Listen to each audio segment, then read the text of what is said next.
¿Qué tal? Muy buenas noches, bienvenidos a Minuto 1 en la pantalla de C5N. Hoy más que nunca la realidad, lo que otros no te cuentan, lo que otros no te muestran. Aquí, diariamente, te lo mostramos, lo analizamos y lo debatimos.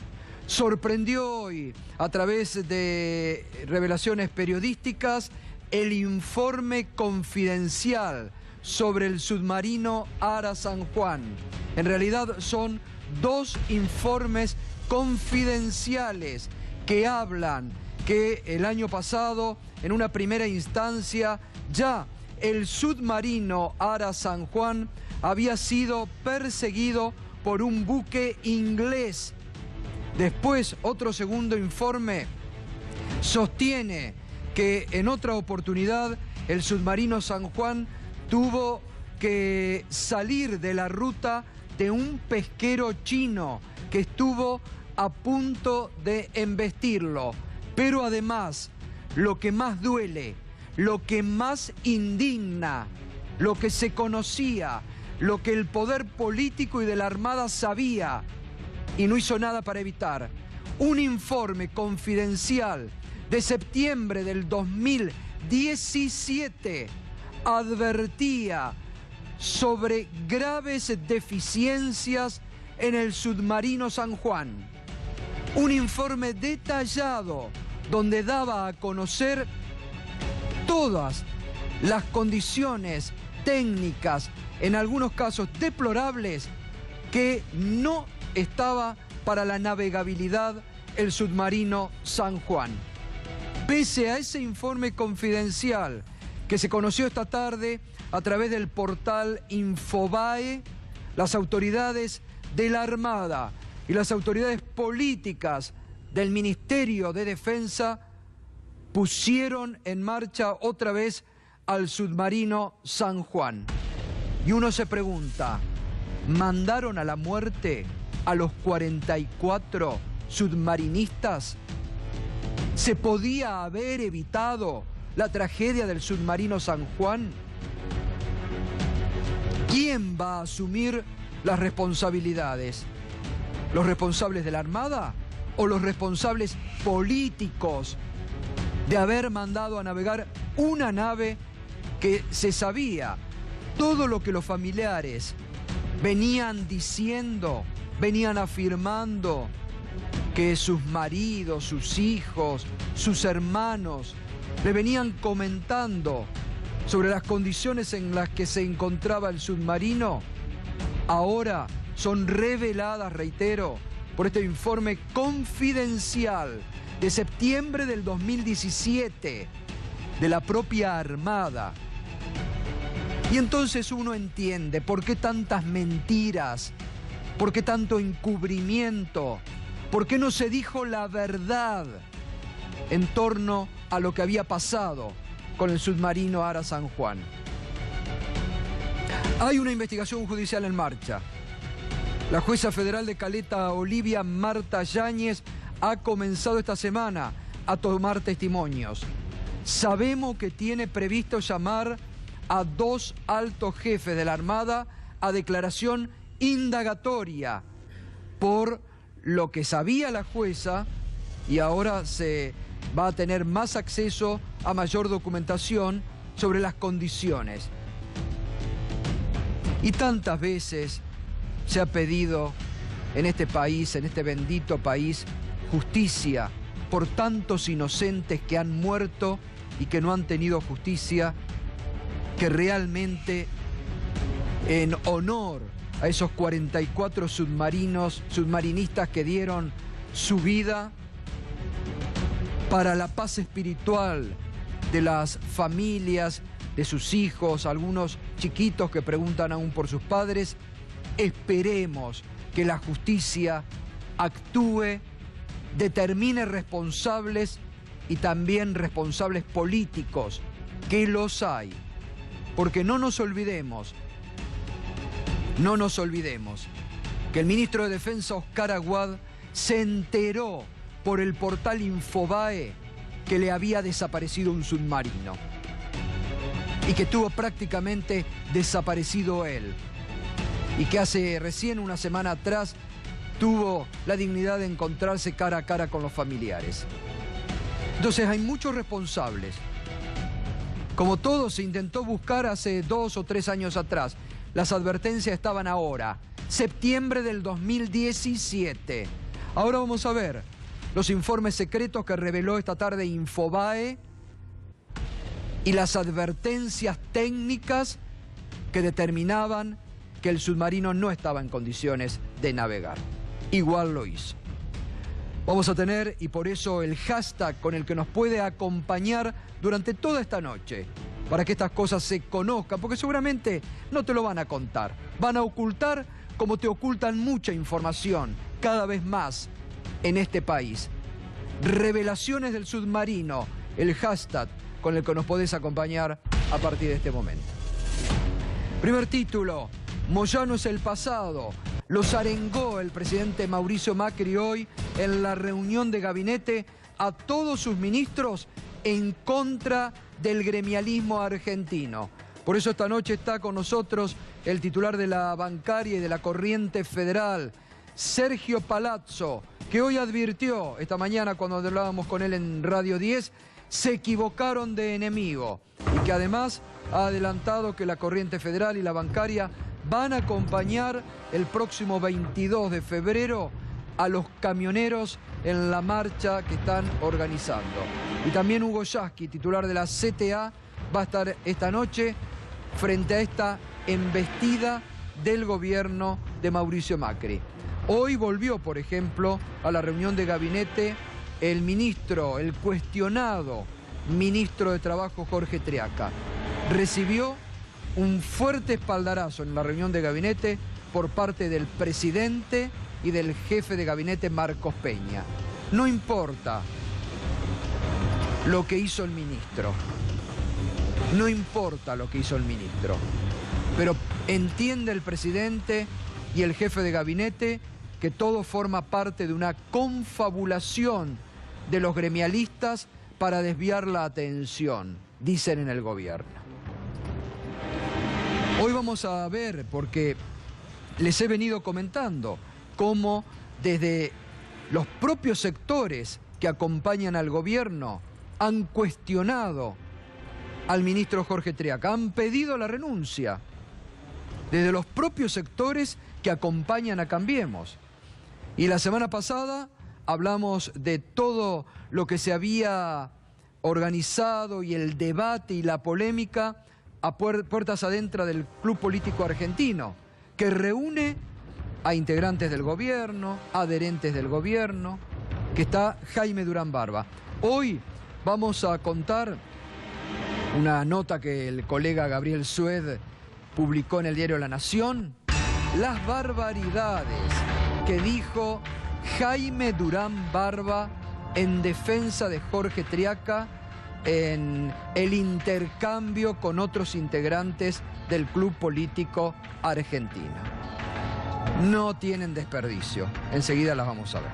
Muy bien, miente o está desinformado, dijo la expresidenta Cristina Fernández de Kirchner sobre afirmaciones que ayer hizo el presidente Mauricio Macri. También será otro de los temas de esta noche. Muy bien, nos vamos al primer tema de esta noche.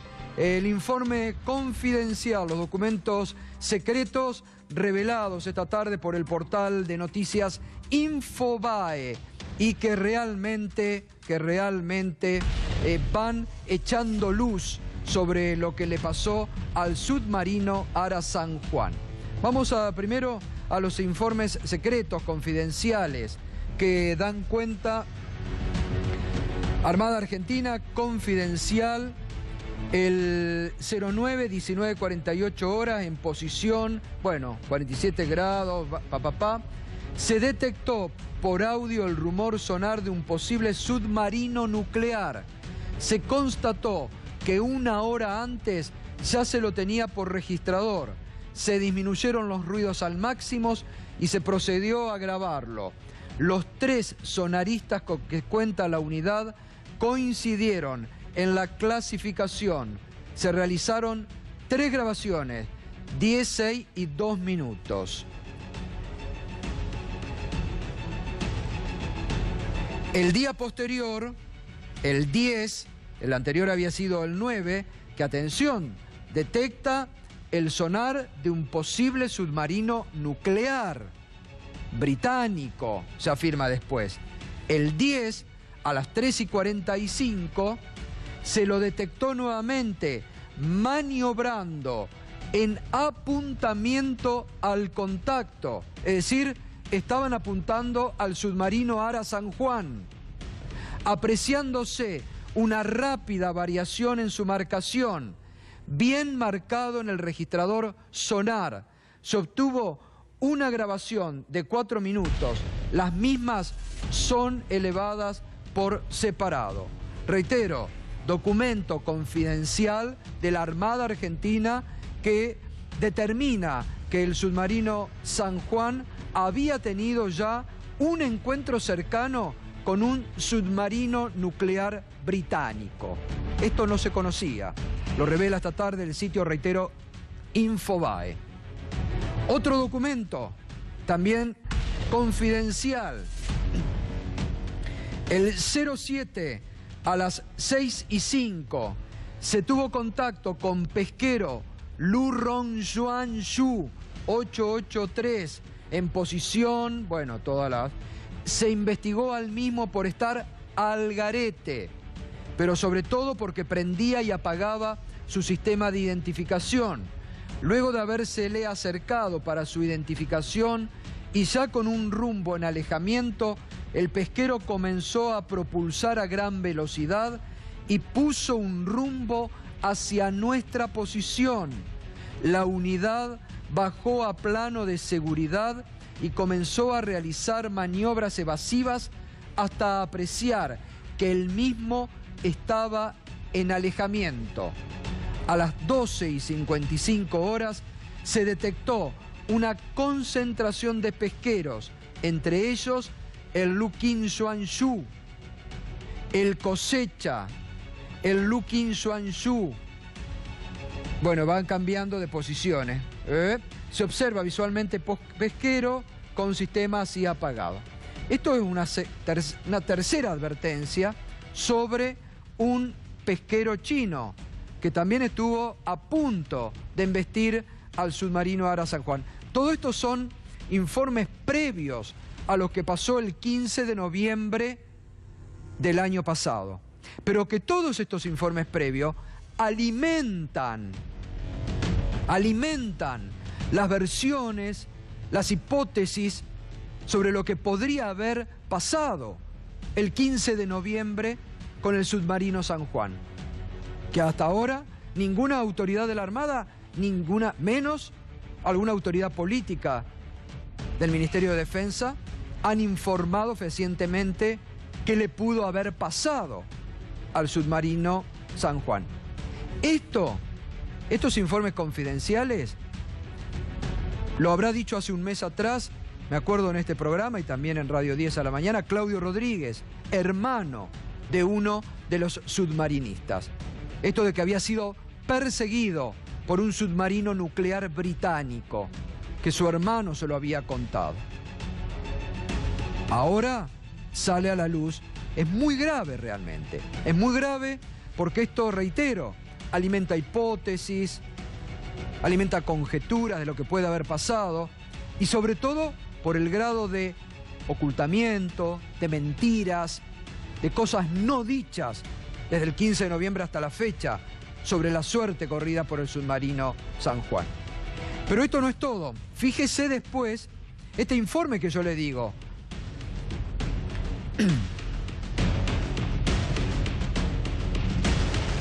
Mensaje secreto, 10 de noviembre del 2016.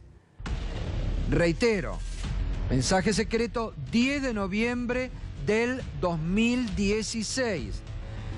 Esto es un informe confidencial de la Armada, pero fíjese las fechas.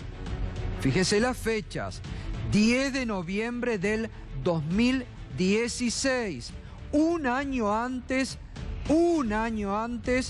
de la desaparición del submarino San Juan. Gobierno de Cambiemos, del actual gobierno. Informe confidencial de la Armada. El Ara San Juan ha sido limitado en su profundidad operativa a solo 100 metros. Una mayor profundidad no permite garantizar su estanqueidad.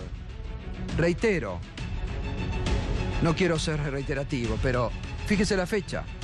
Informe confidencial de la Armada, 10 de noviembre del 2016. Advertía, el Ara San Juan ha sido limitado en su profundidad operativa a solo 100 metros. Una mayor profundidad no permite garantizar su estanqueidad. Y hay más. Esto es solamente un anticipo.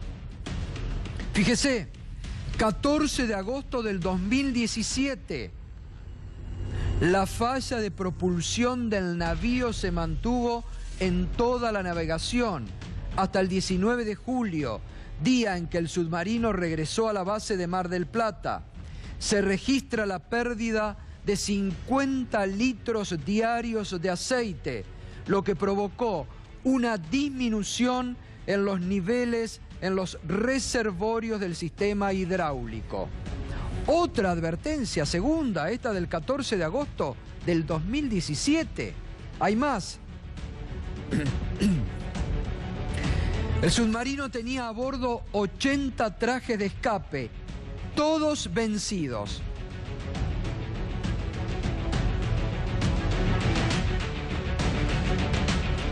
Escuchó bien, y leyó.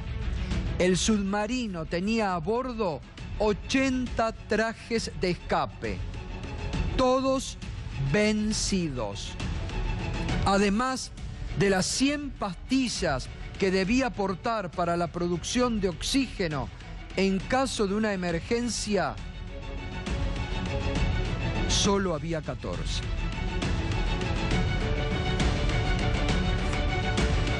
Y esto no es todo, Esto es lo más grave, tal vez. El sistema de embarque de torpedos tenía pérdidas hidráulicas en el motor del dispositivo de izado y giro. Las 2 escotillas de rescate no se encuentran certificadas. Antes de zarpar ya había baterías desconectadas. Los motores diésel tenían pérdida de agua de refrigeración. Los mismos motores del submarino arrojan indicaciones erróneas en los instrumentos de medición eléctrica. Y la verdad que uno se pregunta, no estamos inventando nada. Informes confidenciales, reitero, que fueron publicados esta tarde en un excelente hallazgo periodístico de nuestros colegas del portal Infobae.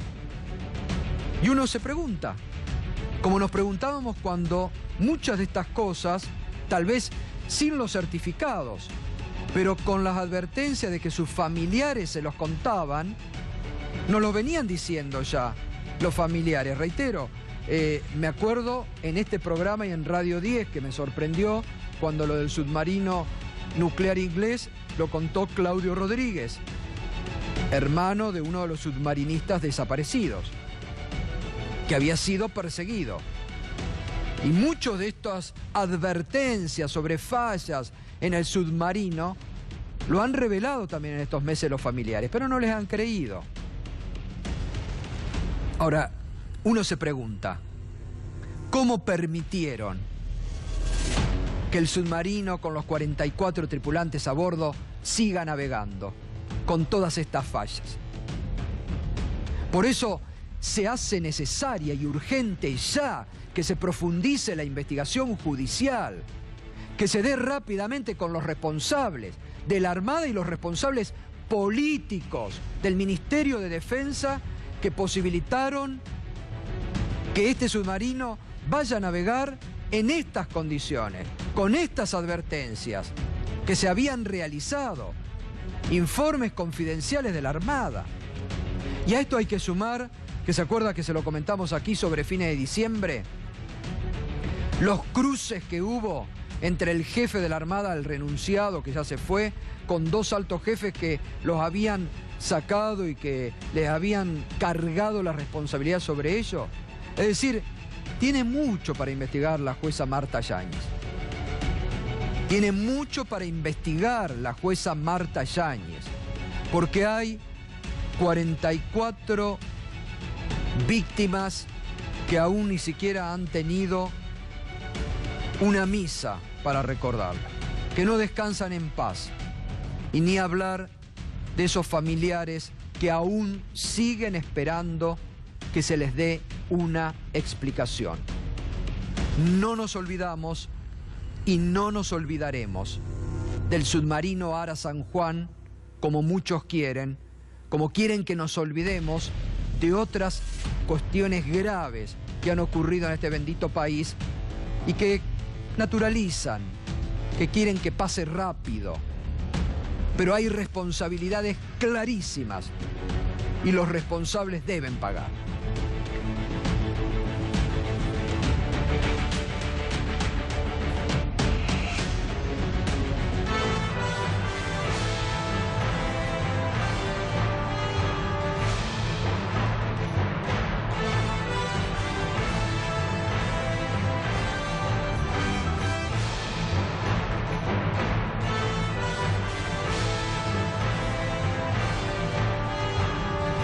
En este momento en la ciudad de Azul, los trabajadores de fabricaciones militares han tomado en forma pacífica la municipalidad de la ciudad de Azul.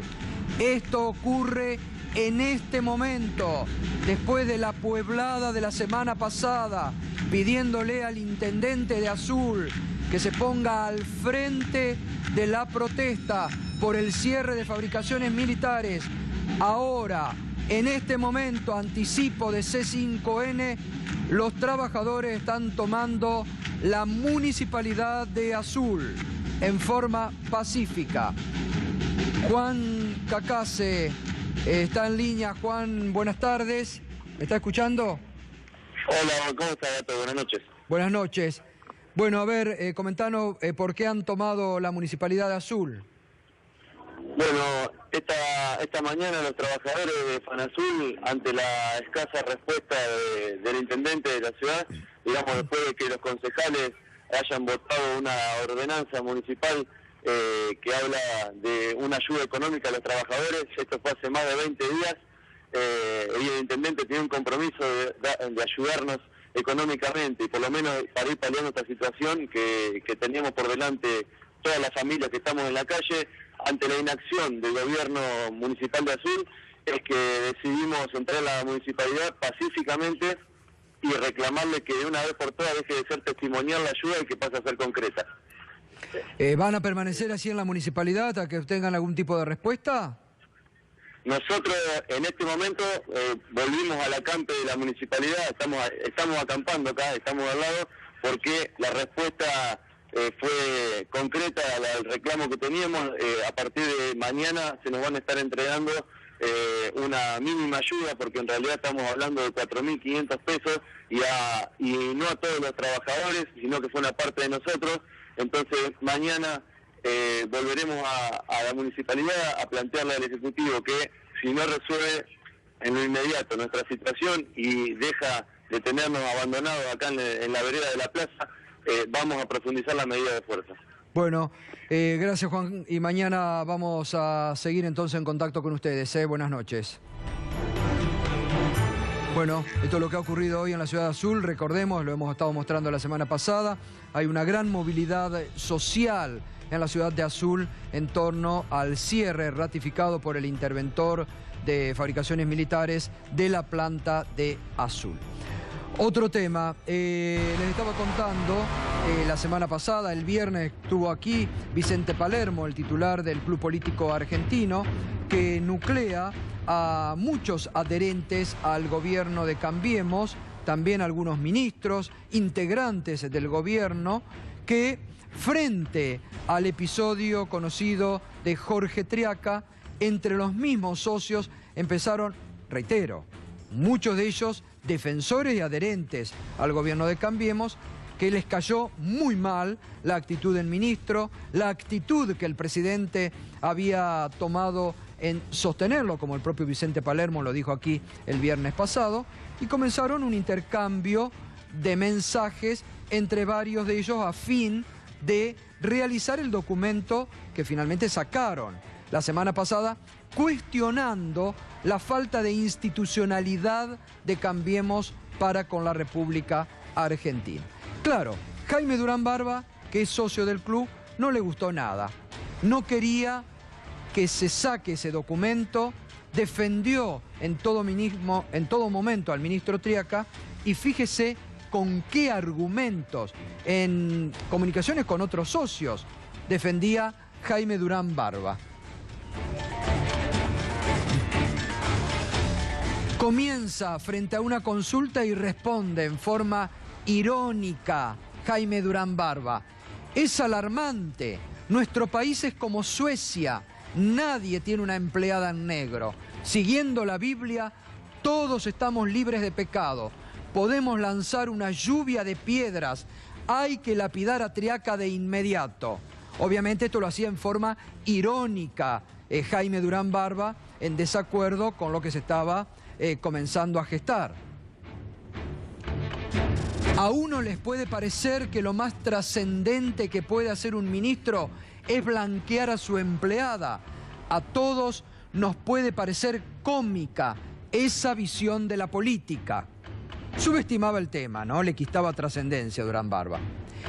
Sería como pedir la renuncia de Mauricio porque no pide a sus invitados que se disfracen cuando concede una audiencia. En el Vaticano está bien visto. Cuando lo hacen, ponen caras solemnes.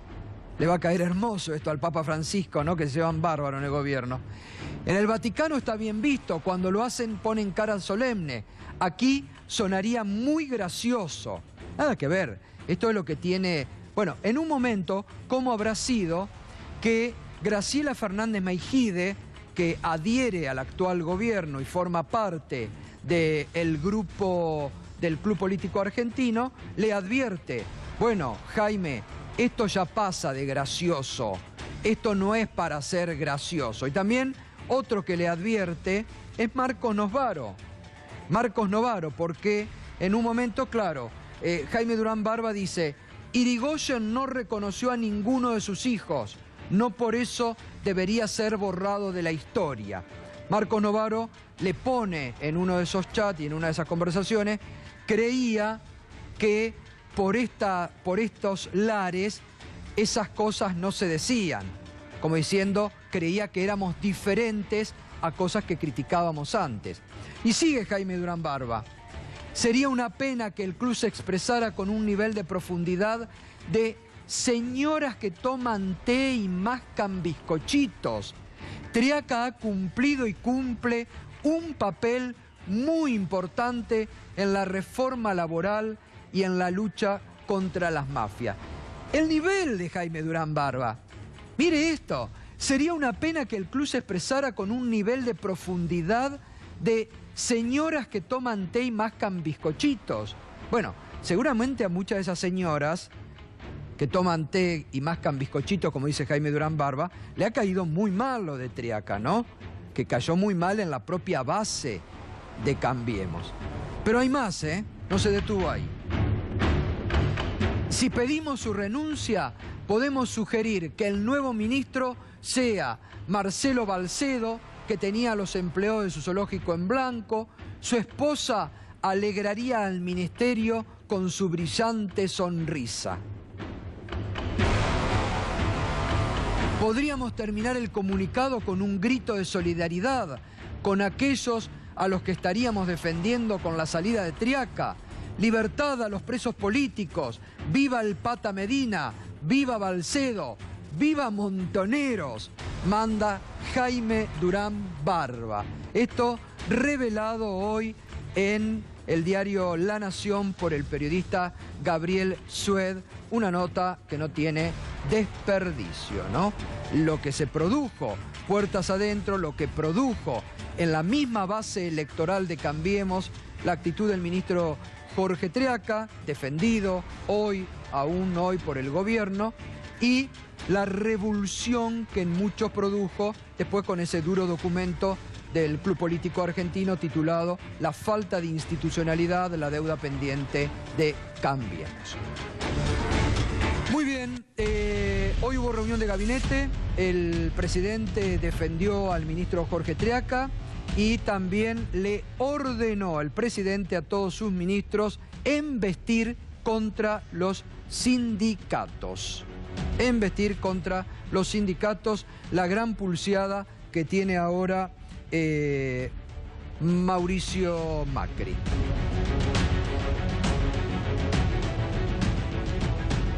No es un partido macrimoyano, es el pasado versus el futuro, le dijo en un momento de la reunión Mauricio Macri. Los que no obstaculizan, los que nos obstaculizan son los que tienen privilegios y nos intentan debilitar porque estamos golpeando el mundo de esos privilegios.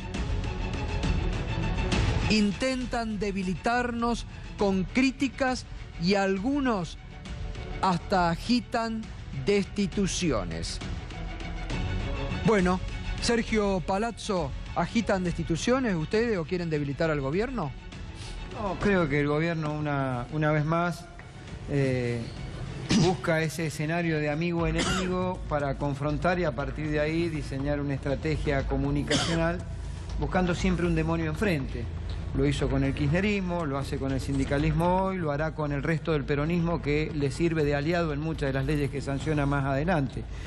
Creo que está muy claro la política de este gobierno y ante cada incendio grande o ante cada pérdida de credibilidad como ha tenido a partir de lo que fue la reforma laboral, lo que fue el tarifazo, lo que fue la suba del transporte y lo que es el affair del ministro Triaca, termina apareciendo un personaje como Durán Barba para desviar la opinión con una sarta de sandeces que dice que tienen como único objetivo sacar de la escena política la crítica a un gobierno que está haciendo mal las cosas y que hay que decirlo.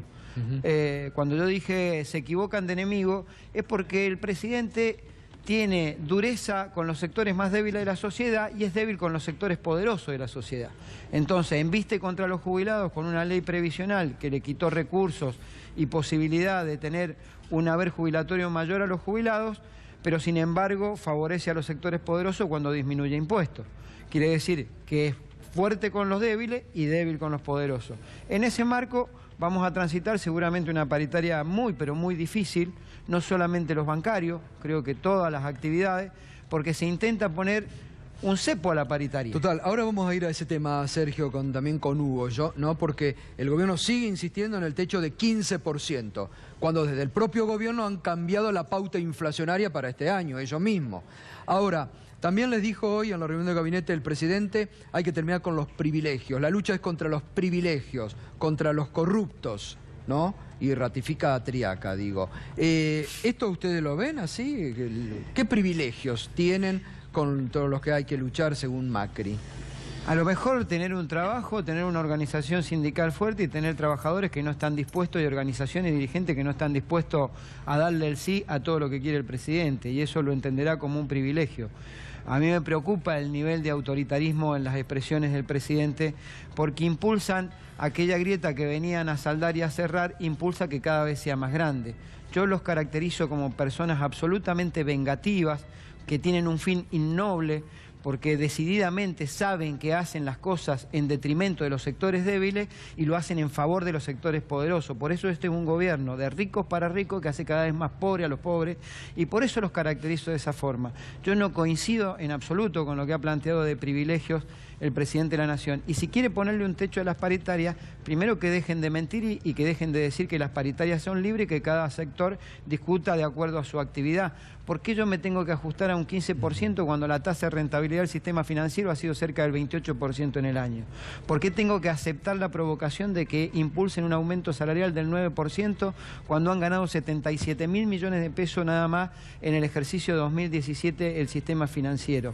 Entonces, si van a tomar otro criterio, que saquen un decreto y terminen con la mentira de que las paritarias son libres. Y si no, discutamos libremente sin la intermediación en favor del sector empresario del Estado, porque el Ministerio de trabajo en lo que se ha convertido es en un socio estratégico del sector empresario y particularmente del sector empresario más concentrado para perjudicar la negociación, al menos en mi caso, y las políticas de este gobierno han impulsado que pase lo que pasa con los compañeros del INTI, y aprovecho para solidarizarme con ellos, con los compañeros del Posada, con los compañeros de Río Turbio, con los compañeros de Azul, en donde uno ve despidos, degradación de condiciones de la sociedad y de particularmente de los trabajadores. Ya les pasó el año pasado, Palazzo, buenas noches, sí, que los banqueros estaban hasta dispuestos a conseguir... Firmaron. Claro, firmaron y por instancia del gobierno terminaron dando marcha atrás de una paritaria que estaba ya avalada por ADEVA, por ABAPRA, o sea, por casi todas las cámaras del por sector. AVE. Bueno. La única era la Banca Internacional, que fue la que terminó marcándole la cancha al gobierno. Y esto, ¿cómo se explica? Porque en sectores que tienen altas rentabilidades, como el financiero, que ha ganado plata durante el kirchnerismo, que ahora gana más plata todavía, me imagino que el costo salarial es marginal. El costo salarial, en relación al nivel de rentabilidad que ha tenido el sector empresario, es lo mínimo en una discusión Por eso, ¿qué quieren? de lo que vale un producto financiero. Ellos lo que pretenden es maximizar aún más su rentabilidad, degradando las condiciones de los trabajadores y tratando de pactar salarios a la baja. ¿Pero será eso o será que los quieren poner como ejemplo para otros gremios? Porque me da la sensación de que al banquero no le cuesta mucho darles 20% a ustedes. El sector financiero no es ingenuo y es parte de esta sociedad con el gobierno, esto lo quiero decir claramente, porque en conversaciones informales y de a uno, lo que te dicen es, la verdad que es una locura lo que estamos haciendo, si el propio gobierno reconoce el 15 de inflación, claro, ¿cómo no vamos a estar discutiendo un aumento mayor? Pero después dicen, y no podemos hacer nada porque el gobierno nos cercena la posibilidad de discutir. Y hablas con el gobierno y te dicen, nosotros no cercenamos a nadie porque la paritaria es libre. Claro. ¿Qué te encontraste? El hambre y las ganas de comer. Los banqueros históricamente han querido perjudicarnos a los trabajadores bancarios y lo hacen. Y también, dame un minuto para decir, terminen con el verso y la mentira de que quieren modificar los convenios colectivos y hacerlos modernos. Esta organización le ha presentado entre 8 y 9 proyectos en la paritaria, no solo del tema salarial. Le presentó temas de seguridad, de avance tecnológico y el impacto en el empleo, de desregulación, de cuestiones de género, de igualdad, con respecto a los compañeros que tienen algún tipo de discapacidad o familiar discapacitado, de adicionales. Le hemos presentado proyectos de todo y lo único que contestan del otro lado, 9%. ¿Ese es el convenio que quieren discutir? ¿Ese es el avance moderno? No, son decididamente mentirosos que quieren perjudicar a los trabajadores en favor de los sectores más poderosos como es el sector financiero en la Argentina.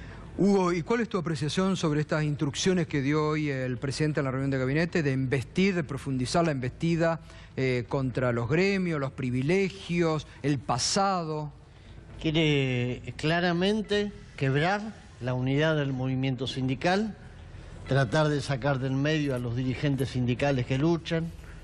Lo han hecho con Baradel, lo eligen a Moyano, al compañero Sergio, y quieren una sociedad que agache la cabeza. Los únicos que defienden privilegios en este país son el presidente Macri y todos los ministros que los rodean, que no paran de hacer negocios por derecha, por izquierda, legales, ilegales, para quedarse con la plata de los argentinos. Y el pueblo está sufriendo. Vos fijate, Río Turbio, la gente desesperada sin trabajo. Ahí, en un espacio muy reducido frente al ministerio, 13.000 planes de los compañeros de San Juan, los borraron de un plumazo. La gente está desesperada, no tiene para comer en la provincia de San Juan. Tenemos los compañeros del Hospital Posada, la gente del INTI, todos los días conflicto por despido. Entonces, ellos nos quieren poner de rodillas, ellos quieren poner nuestra cara besándole los zapatos y se van a chocar contra una pared. El movimiento sindical en la Argentina enfrentó a los militares, enfrentó a las distintas oligarquías y ahora estamos llamados a enfrentar a estos personajes para enseñarles cómo se vive en democracia. Ser un presidente de la democracia es respetar a los débiles, lo que decía Sergio, no ir a lamerle los zapatos a los poderosos, a los socios de él. Yasky, eso es el ejemplo que tendría que dar. Yasky, ¿cómo viene, estamos a 30 de enero ya, cómo viene el asunto de la paritaria docente? Mal, pésimo, porque pues estamos en cuenta regresiva ya, Vos ¿no? fijate, claro, y directamente derogó la paritaria, que es una ley con un decreto de necesidad y urgencia. Igual que la otra barrabasada que hizo, que ese decreto de necesidad y urgencia, que yo creo que hoy empieza a tambalear, ojo. Hoy empieza a tambalear porque creo que en el Congreso no va a ser fácil para este gobierno. Bueno, ya están trascendiendo del propio gobierno, han dejado trascender que pueden transformar en proyectos de ley varias de las cuestiones que están planteando porque saben la oposición que se viene y saben que es inconstitucional ese DNU. Saben que es inconstitucional ese DNU, ¿no? Y saben que están perdiendo crédito incluso entre los que lo votaron a ellos. Sí. Y saben que esa mayoría automática que tenían hace un año en el Congreso se les esfumó. ¿Por qué? Por todo el daño que están haciendo.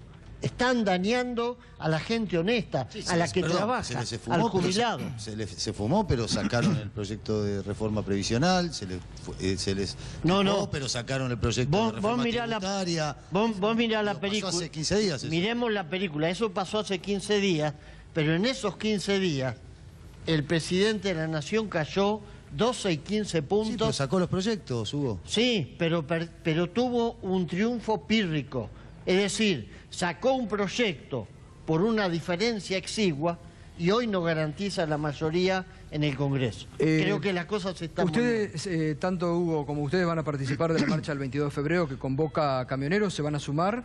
Sí, fue parte inclusive de lo que hablamos en ese famoso encuentro de Mar del Plata que tanto malestar le ha causado al gobierno, que no solamente es por el tema de camioneros, nosotros hemos planteado la necesidad de confluir todos los sectores agredidos por este modelo y por esta forma de gobernar, y confluimos no solo en defensa de las organizaciones sindicales hermanas que tienen problemas, de los dirigentes que están siendo cuestionados u hostigados por el gobierno, sino también en contra del ajuste que está llevando a cabo este gobierno, y vamos a marchar. ¿Ustedes también van a sumarse a la CTA? Sí, mañana tenemos una reunión justamente en Camioneros y después nos juntamos las dos CTA y vamos a convocar.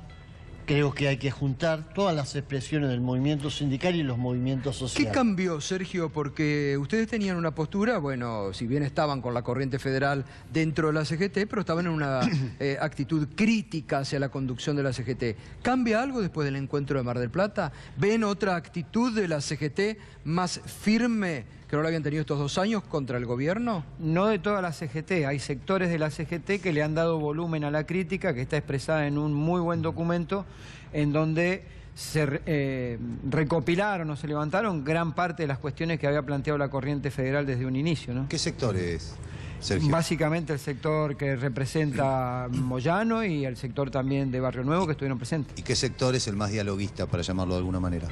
Y el sector caracterizado como los gordos en el sindicalismo. Eso está claro.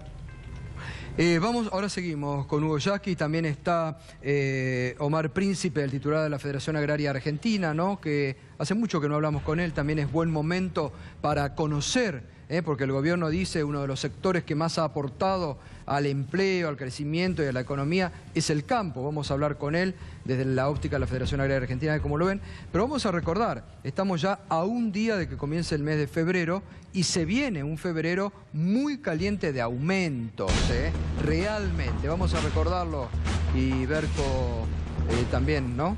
Sí. Bueno, tenemos a partir del jueves, pasado mañana, ya empiezan a regir las nuevas tarifas de colectivos. Ahí tienen el boleto mínimo, vamos a leer ese solamente, el resto lo tienen en pantalla. Sube de 6 a 8 pesos, pero no se queda ahí, sube a 9 y a 10 en abril y en junio. También tenemos aumentos de trenes y de subtes. En las líneas Mitre, Sarmiento y San Martín van de 4 a 5.50, a 6.25 y a 6.75. Las subas son en porcentaje del 66% entre los 3 tramos. O sea, si uno lo ve en plata, es cierto que he visto, por ejemplo, desde algunas provincias, se paga menos que allí y todavía esa disparidad persiste y la paga el Estado, el fisco, la solventa, pero los aumentos para el bolsillo, digamos, que es el que es alimentado por los sueldos, que van a subir 15% como máximo según la pauta oficial, bueno, la suba es 66%. Ahí tienen las Roca y Belgrano Sur, de 2 a 3.25. Estos son boletos que el año pasado no se tocaron y que por eso también son tan pronunciadas las subas. Belgrano Norte también tienen la misma proporción.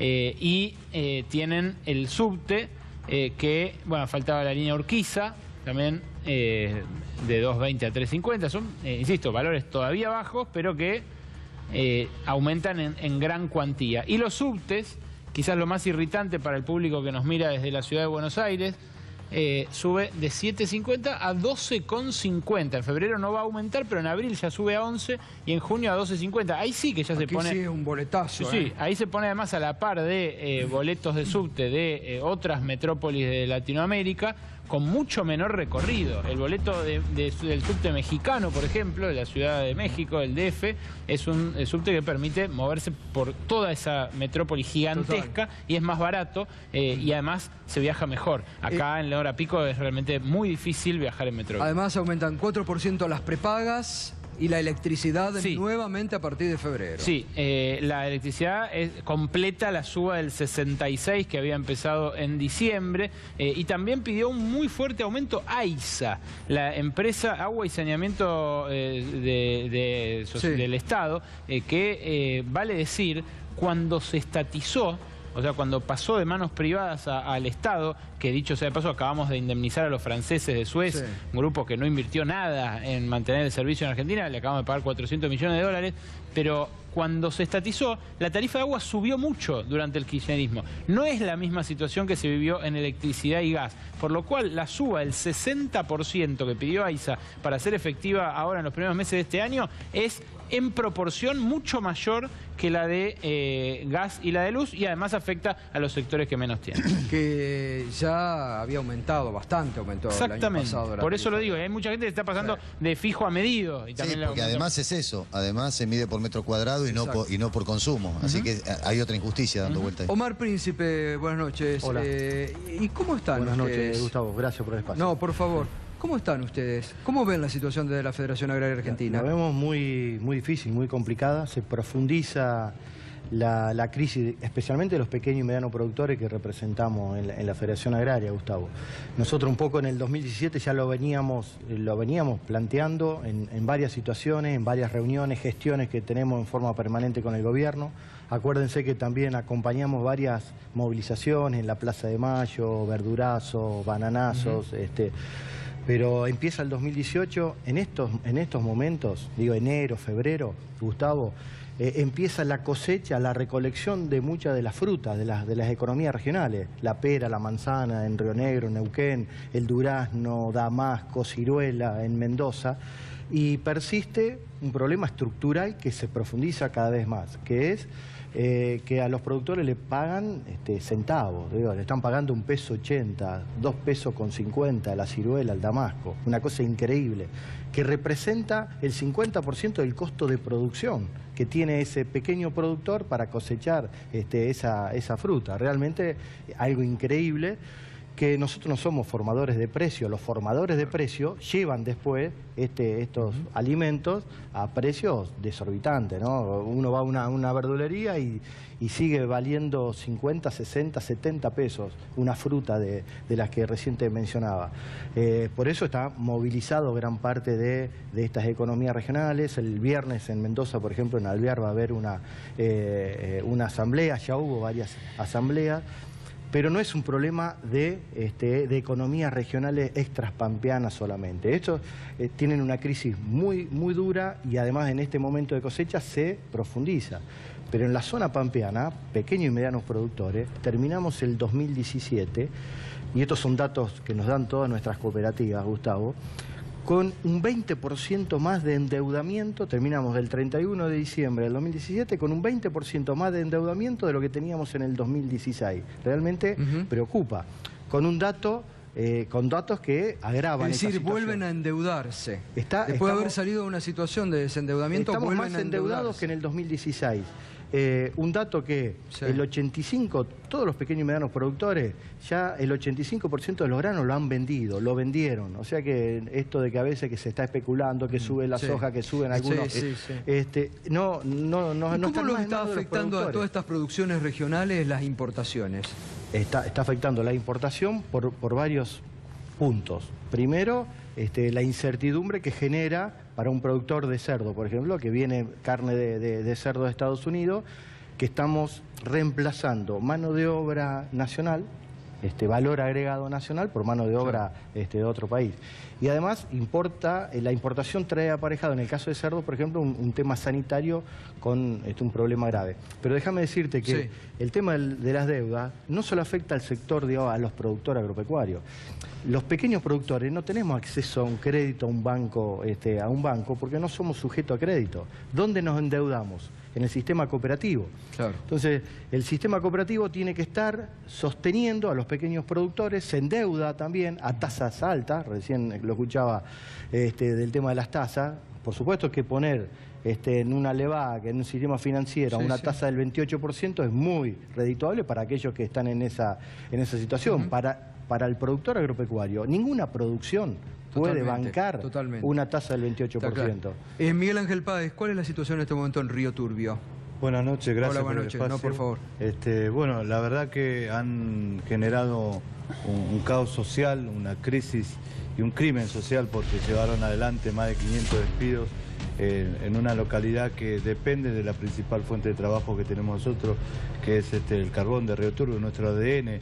De las dos comunidades que se crecieron a raíz del yacimiento, dependen pura y exclusivamente del desarrollo productivo y económico de lo que es nuestra mina de Río Turbio. Y bueno, llevaron adelante todo un plan, hemos estado acá en el canal en reiteradas oportunidades manifestando este plan de ajuste que venían impulsando desde el gobierno nacional con complicidad de algunos funcionarios de la región, como el senador Costa, que llevaron adelante todo este ajuste, ¿no? Primero la desinversión, la paralización de la obra de la usina 240, faltando un 30%, cuando ya había entrado en servicio. Claro, porque acá lo que dicen muchos defensores del gobierno, dicen, no sirve para nada, está perimido el tema del carbón, pero se olvida que había una reconversión, porque justamente hay sectores del gobierno que dicen reconviértanse, ahí había una reconversión. Exactamente. ¿Y qué pasó? ¿La pararon? Cuando asume el actual gobierno y determinan poner un funcionario que responde, ¿no?, a las políticas del gobierno, paralizan la obra de la usina 240 cuando ya había entrado en servicio, generando por 6 meses 40 megas a través del primer módulo, que ya estaba en condiciones, se estaban haciendo las pruebas, y nosotros suministrando el carbón. Bueno, paralizaron digámosle a los espectadores, porque por ahí no entienden que esa usina se alimenta de carbón. O sea, el carbón que ustedes extraen es el que sirve para que esa usina genere electricidad. Porque si no, no se entiende muy bien cuál es el kit de la cuestión. Justamente nosotros hemos llevado durante todos estos últimos años un desarrollo en la mina para poder generar reservas, para poder estar en condiciones de abastecer esta usina de 240 megas que necesitan aproximadamente 1 millón a 1.200.000 toneladas. Ellos llevaron adelante una auditoría después de que pararon la usina 240 y en la propia auditoría que hace el gobierno manifiestan 5 ingenieros que está tal cual planificada la mina en condiciones de producir 1 millón a 1.500.000 toneladas, o sea que nos sobra carbón para poder incluso vender el excedente y generar energía a través de los 240 megas, aportando un 1% para el país. ¿Cuál es el argumento por el cual pararon la usina? ¿Cuál es el argumento? Obviamente que como se manifiesta acá, se chocan intereses directamente al gobierno. El ministro Aranguren, obviamente que no le sirve una usina 240 que genere energía. Pero si ellos dicen que necesitan energía desde el gobierno. Y bueno, obviamente que a importar la Shell y muchos grupos económicos se favorecen. Bueno, en este caso pretenden llevar adelante ese plan de ajuste justamente para favorecer a algunos grupos concentrados de poder. Lo mismo el senador Costa, que tiene sus intereses creados a través de los parques eólicos, ¿no?, que pretenden instalar ahí justamente en Santa Cruz, y dejando de lado lo que es nuestro proyecto energético, que se invirtió mucho desde el Estado para llegar con el interconectado nacional y poner una usina en Boca de Mina para darle valor agregado en esta reconversión que ellos manifiestan. Bueno, teníamos el carbón, antes lo suministramos a través del ferro, a través de un puerto, lo llevábamos a la usina San Nicolás, por ejemplo. Bueno, ahora para abaratar esos costos de transporte hicieron la usina en Boca de Mina y no la quieren poner en marcha y llevaron todo este plan de ajuste, vaciamiento. directamente apuntando a los trabajadores y a las comunidades, ¿no? Sergio, y bueno, vemos en distintas partes, ¿no?, las situaciones dramáticas que se viven, ¿no? El presidente ayer dijo, hay inversión, estamos creciendo como nunca crecimos en la Argentina, vamos a seguir creciendo durante este año 2018. La inversión es netamente especulativa, todos sabemos que es así. La famosa lluvia de dólares lo único que vino a hacer es hacer una renta fabulosa en la Argentina a través de, entre otros instrumentos, la LEVAC y algunos títulos que emitió el gobierno. Inversiones productivas creo que claramente no se ven porque si no se vería una reactivación económica que no existe. Basta mirar los indicadores de la industria, precisamente, que es la gran generadora de empleo que puede haber, y tuvo una caída consecutiva durante 18 meses de caída de puestos de trabajo. También impacta el tema de la importación, impacta el tema de lo que decía recién el compañero de la Federación Agraria, es decir, las economías regionales afectadas, con producciones a un valor bajísimo para el pequeño productor, pero que tienen a través de los formadores de precio un precio altísimo luego, y un gobierno que no controla, un gobierno que decide liberar los mercados, cual si fuera que existe una bondad generosa por parte de los formadores de precios para decir, no, nos vamos a cuidar porque tenemos un plan social detrás que cuidar. No, buscan una maximización de rentabilidad y detrás de eso el pequeño y mediano productor, los trabajadores que pierden su empleo, los que tenemos empleo que nos buscan quitar derechos o disminuirnos salarios. Ese es el plan que hoy funciona en la Argentina y del cual el presidente está con... Gustavo, sí. pero digo, una intervención, porque a veces el crecimiento, se habla mucho de crecimiento en la Argentina y en el sector agropecuario dice, bueno, pero cada vez producimos más. Claro. Este año, el 2017, producimos menos leche que en el 2016 y menos que en el 2015. Y exportamos también menos leche, así que con menos productores, o sea, quedan todos los índices negativos. Pero en la producción de grano, cada vez producimos más grano, pero cada vez con menos agricultores, cada vez con menos productores. Entonces, el crecimiento no significa desarrollo y no significa tampoco valor agregado. Y no significa más empleo, ¿no? No significa más empleo, digo, porque por ahí es una trampa. Porque es uno de los sectores que más ha ganado, pero que no ha producido empleo. Pensar en el sistema en donde podemos producir cada vez más, pero también podemos producir desarrollo. Y déjame decirte esto, sí, porque por el tema del tiempo que a veces espero. El 2018 no se plantea distinto para los pequeños y medianos productores, porque con la reforma impositiva, el pacto fiscal, la reforma impositiva que... El revalúo inmobiliario en la provincia de Buenos Aires... Que se transformó en ley, da un impacto en el aumento inmobiliario en todas las provincias, ¿no? Sí. Se va a armar un ente además para llevar los inmobiliarios a valores reales. Y además... Fíjate, en impuesto a las ganancias se rebaja a grandes contribuyentes del 35 al 30 y al 25%, pero a los productores, a los pequeños y medianos productores, vamos a seguir pagando el 35% de impuestos a las ganancias. Digo, entonces se equilibra, pero para que los grandes contribuyentes paguen menos y nosotros pagamos más. Realmente en una situación donde nos va a sacar competitividad. Y otro dato... que nosotros pedimos por el tema del financiamiento y que el Banco Nación sea una herramienta para la producción y para los productores, se le saca esos 20.000 millones de pesos que van para el Tesoro Nacional, se le quita capital de giro al Banco Nación y un compromiso que todos los años el 20% vaya para el Tesoro Nacional, descapitalizando el Banco Nación y también quitándole ese 17% que tenía que utilizar para tasa subsidiada, muy usado y muy útil para la producción, que no la vamos a tener más. Hugo, y así como parece que va madurando una unidad del campo sindical, en la política que ha estado tan dispersa en estos últimos años, ¿ves para este 2018 que hay en la acción, por ejemplo, en el Congreso, mayor unidad? Sí, yo creo que hoy cambió el escenario del Congreso, está cambiando. El gobierno advierte que muy probablemente no tenga mayoría para sostener los DNU. Advierte que hay sectores de la oposición a los que supuestamente disciplinada con la historia del palo y la zanahoria y que hoy no lo puede seguir haciendo. Y creo que si hay un contexto de lucha y de convergencia de los sectores sociales, yo escuchaba a Príncipe, tendríamos que conformar un amplio espectro multisectorial, agrario, laboral, de pequeños empresarios. Y si eso se da, en la oposición y en el Congreso, eso también va a influir. Si hay unidad de un gran frente social, eso va a fortalecer la unidad de un gran frente en el que los sectores progresistas tienen que unirse con los sectores del kirchnerismo, del peronismo e incluso sectores de la izquierda. ¿Hoy tuvieron ustedes en la reunión que hubo de la CGT?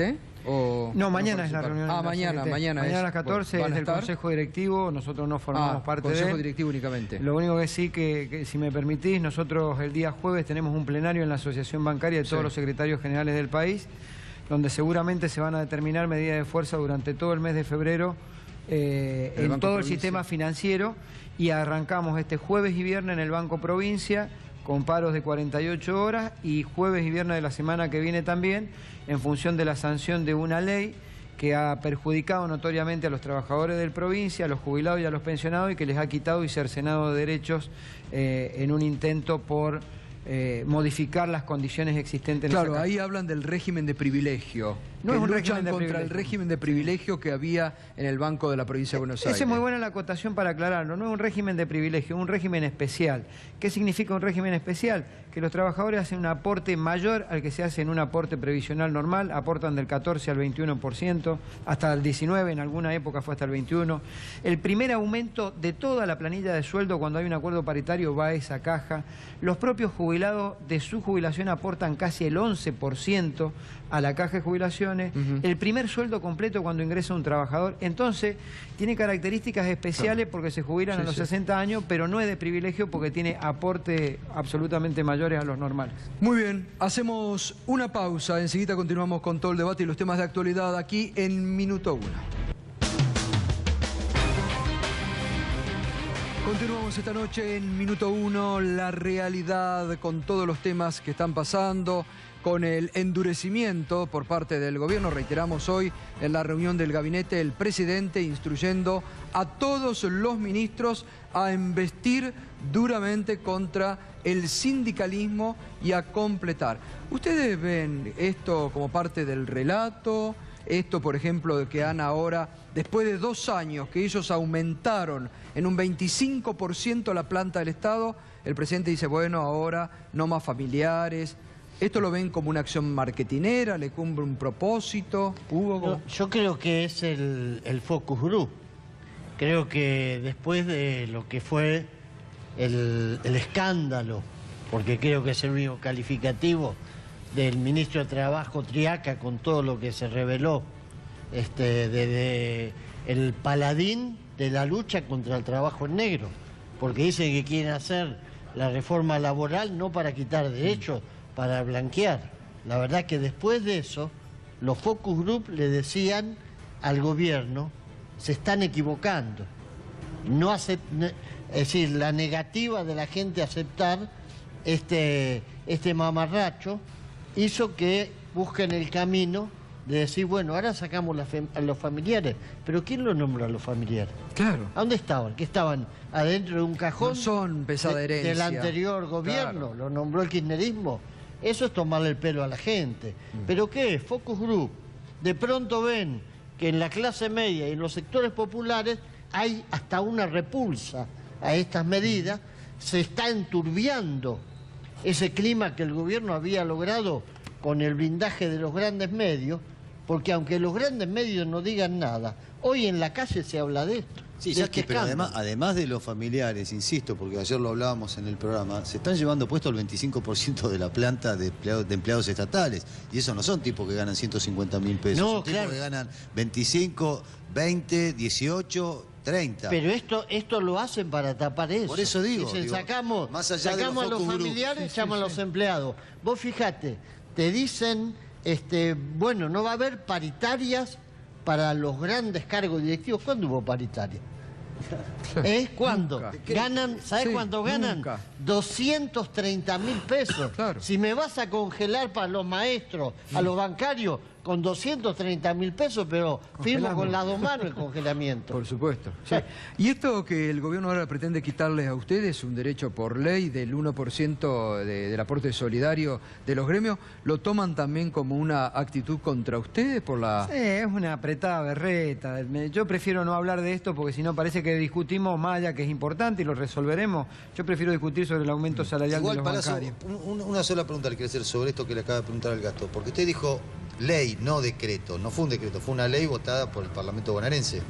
Sí, fue una ley que contribuyó a esa ley, inclusive algunos opositores. Bueno, pero ahí vamos, lo que hablábamos antes con Jackie, o sea, todo bien, todo el mundo habla de la gran oposición que se está conformando, de todo lo que se está realizando, pero insisto, o sea, lo que pasó con la reforma previsional, lo que pasó con la reforma tributaria, y ustedes acaban de recibir este palazo también. Van saliendo a la luz, me parece, ¿no? Porque esto ha generado una reacción muy grande. Sí, pero el poder político, incluso desde el peronismo votan a favor de las leyes. Uno de los diputados de la oposición, que es del espacio político del PJ o de Unidad Ciudadana, no sé dónde es, que le responde a uno de los intendentes, me mandaba un mensaje después que había votado la ley que estaba mortificado y que cómo podía enmendar lo que había hecho. Muchachos, déjense de votar y de prestar el trasero para sentarse y que terminan votando con el trasero. Y una sola cosa, el gobierno, esto de que ataca a los sindicatos, no ataca a todos los sindicatos, ataca a los que nos oponemos a las políticas del gobierno. Obvio. Si por ello fuera, desearían tener un mundo sin sindicato. Por ahora es con los que no le damos la razón al gobierno y estamos dispuestos a pelear. ¿Y qué va a pasar en Río Turbio? Bueno, en principio hoy se manifestó toda la comunidad, tanto de Río Turbio como de 28 de noviembre, más de 7 kilómetros, una caravana que unió Río Turbio y 28 de noviembre con vehículos en toda la ruta. La verdad que agradecer a todas las familias, a todos los que nos están acompañando, a todos los compañeros mineros y los gremios, y además el arco político, que lo hemos llevado a que se pongan al frente también de esta situación. Estamos contando con todo el acompañamiento del arco político de la región, porque saben perfectamente que más de 500 familias en Río Turbio va a generar un impacto también en las municipalidades, en la provincia, y está totalmente colapsado tanto la municipalidad como la provincia. Y nosotros estamos defendiendo no solamente nuestro principal recurso, que es el carbón, que nos dio vida a estos pueblos, que es el ADN nuestro, sino también la soberanía de nuestro país, porque estamos a 30 kilómetros de la frontera con Chile, y es por eso que también se creó este yacimiento. Queremos aportar al país, tiene que haber una decisión política del gobierno. Nosotros podemos ahorrarle al país más de 100 millones de dólares en importación de energía, y es lo que queremos que se defina de una vez por todas. Tenemos la capacidad productiva, tenemos los compañeros, nos falta más mineros, no sobra ningún minero ahí, y acá claramente la decisión de este gobierno es bajar la dotación de personal y condenar a dos pueblos a la miseria, a la pobreza, al hambre, al abandono de dos comunidades que están peleando por la subsistencia, y seguramente vamos a dar pelea a este gobierno desde allá de Río Turbio, ¿no? Omar, ¿cómo recibieron el famoso bono de $500.000 que cobró el ministro de Agroindustria, Luis Echeverre, que se llevó de la Sociedad Rural Argentina? Lo vimos pasar. No, bueno, realmente una situación alejada de la problemática, de la realidad que están viviendo los pequeños y medianos productores, Gustavo. ¿Tienen diálogo con el ministro? Diálogo es que vamos, nos escuchan y salimos de las reuniones casi tal cual empezamos, Gustavo. Un diálogo político significa buscar soluciones, consensuar programas, políticas públicas, y realmente, mira, nosotros desde que asumió este gobierno nacional, presentamos una agenda de trabajo, de propuesta, en todo el 2016 y 2017, y la verdad que no se ha podido avanzar en ninguna de estas propuestas. Es más, ni siquiera en el Poder Legislativo, en el 2017 se pudo avanzar con alguna ley que sea, digamos, propicia para cambiar el sistema agropecuario en Argentina, que hay que cambiarlo. Si queremos realmente un sistema más justo y queremos salir de esta situación, mirá qué paradoja la Argentina. decimos que producimos alimentos para 300 o 400 millones de personas en el mundo y en la Argentina tenemos un 30% de pobreza, un 10% de indigencia. Así que hay algo que no está funcionando bien.